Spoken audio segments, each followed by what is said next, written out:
The cat had never slept on her chest before.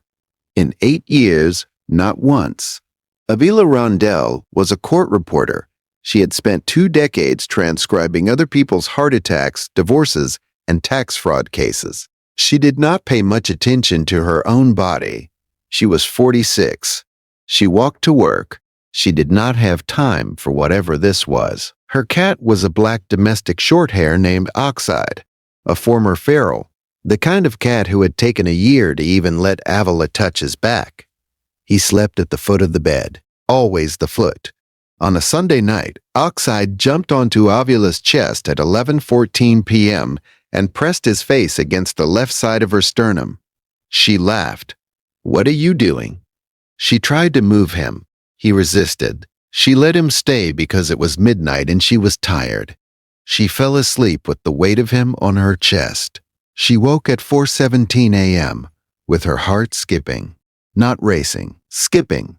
A flutter, and then a pause that lasted long enough to scare her, then a thud, then normal. She lay there for 10 minutes, counting it. 3 skips, then a steady minute, then 4 skips. She told herself it was anxiety. She told herself she would mention it at her physical in November. Oxide was still on her chest. He had not moved. Monday morning, her left arm felt heavy.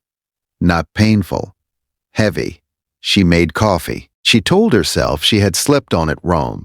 She drove to work. By the courthouse, she felt slightly nauseated and slightly out of breath climbing the front steps and slightly cold. She sat in her car for 10 minutes. She told herself it was a virus. She went into the courthouse. She transcribed 3 motions. She did not feel right. She drove home at 4:30 in the afternoon. Oxide was waiting at the door. He had never waited at the door in his life. He followed her up the stairs. He jumped onto the bed and pressed his face against her sternum the moment she sat down. He stayed there for 2 hours. She did not move him. At 7:14 p.m., she called her sister Rain, who was a paramedic. "Don't laugh at me. My cat is acting weird."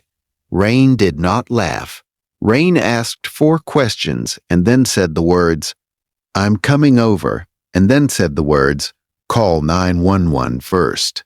The ED at St. Bonaventure ran an EKG at 8:02 p.m. The attending was a woman named Dr. Yusra Brandel. She looked at the strip, and then she looked at Avila with the expression doctors use when they are trying not to alarm someone who is already in trouble. "You're having a non-ST elevation MI, a heart attack, atypical presentation, common in women your age. My chest doesn't hurt. It often doesn't. The arm, the nausea, the fatigue, the arrhythmia your cat was sitting on top of for 2 nights. Those are the symptoms women get and men don't. If you stay for stories about what animals notice before we do, you're in the right place. Subscribe so you don't miss the next one." The catheterization the next morning found a 90% occlusion in the left anterior descending artery. The cardiologist used the phrase "widowmaker" and then used the phrase "caught in time." They placed a stent. They started her on beta blockers.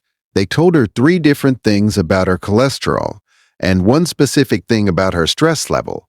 They discharged her on Wednesday afternoon. She came home to a house with a cat in the window. Oxide watched her from the kitchen counter as she walked in.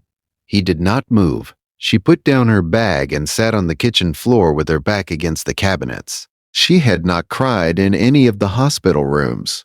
She cried on her own kitchen floor. Has your animal ever done something you couldn't explain? Until it was the only thing that did? Tell us in the comments. These stories deserve to be heard. Oxide jumped down. He walked across the kitchen floor on his thin black legs. He pressed his face against the left side of her sternum and stayed. She thought about the 2 nights, the cat who had spent 8 years not touching her face, climbing onto her chest, the skipping that she had told herself was nothing, the heaviness in her arm she had blamed on her pillow, the nausea on the courthouse steps. Every single one of them, the cat had registered before she had. He had been sitting on the only piece of evidence in the house. The research on cats detecting cardiac arrhythmia in humans is thin compared to dogs. There are no certification programs. There is no behaviorist who will tell you a cat can hear an irregular heartbeat from across a room.